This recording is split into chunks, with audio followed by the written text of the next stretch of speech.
Showtime! The Capital G Show starts right now.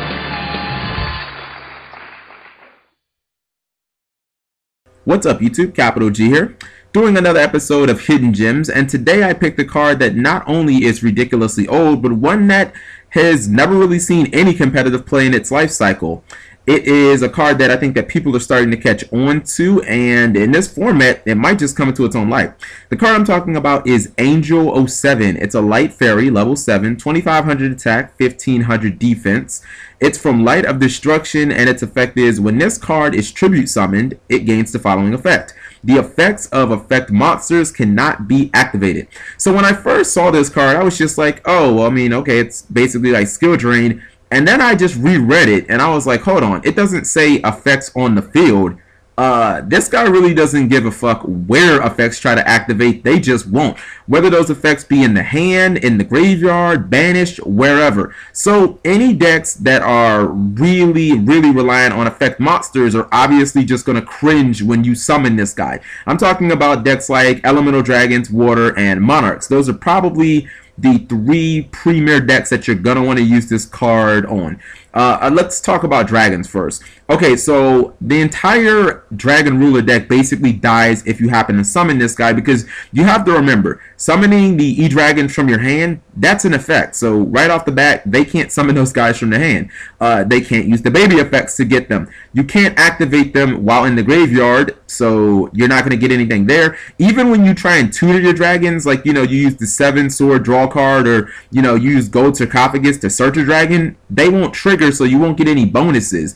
You know, your opponent also can't use some of their defensive measures. Let's say your opponent, you know, has stuff like Swift Scarecrow. Well, that again is an effect that tries to activate in the hand. So as long as you have this guy on the field, they really can't summon anything but the babies. I mean, outside of hand traps or babies, they can't put anything on the field, and all you have to do is just keep attacking until you get a second monster, and then it's pretty much scoop it up. Against Mermail, this card is absolutely amazing. Angel 07 has that beefy 2500 attack, so that means it's bigger than anything in their entire deck, with the one exception being Abyss Lead. They really only have 2 quick outs to the card, those being Dark Hole and then Abyss Spear. Obviously, your opponent can go Abyss Spear, they can get Abyss Lead, and then try and run it over in battle. However, if your opponent has Lead in their hand or their graveyard, I mean, they're basically extra fucked, because their only other out, to my knowledge, would be using something like Abyss Squall, hoping that they have a bunch of level 7s, and then trying to go into like an Exceed play, you know, that being like, you know, Abyss Gaios or something like that. It's also worth noting that unlike Vanitiys Fiend, which is again a fantastic card against Water, your opponent can't use something that they would probably hold in their hand, like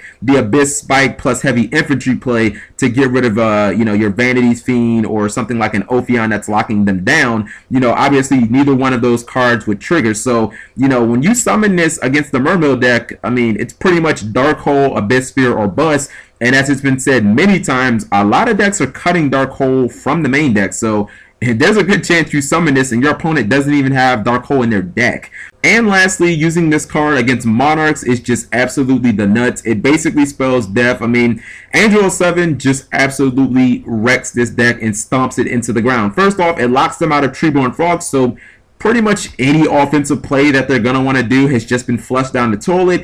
In addition, all of their defensive plays are going down the drain too. Gorz, Battle Fader, Tragoedia, none of those cards are accessible. You have to look at this deck and compare it to Elemental Dragons, where at least E Dragons could potentially use like a breakthrough skill to try and turn this card off or something like that. Usually Monarchs don't run any traps, so your opponent has basically no answers for this card, with the one exception being Soul Exchange. And I mean, if I'm the player who has Angel 07, like, I like those odds. So this card is definitely good against these 3 top tier decks, or excuse me, 2 top tier decks, and then 1, I guess I would say, rogue deck in Monarchs.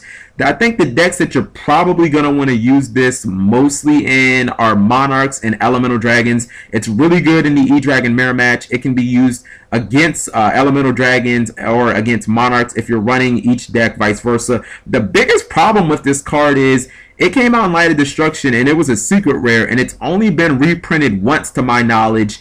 in one of those like legendary collection packs or something like that, and it was an ultra rare. So this card's running about $26, unfortunately. So you know, it's gonna be a little pricey to pick it up, but you know, in the long run, it might just be worth it. Let me know what you guys think, and thank you for watching. Subscribing makes life happy.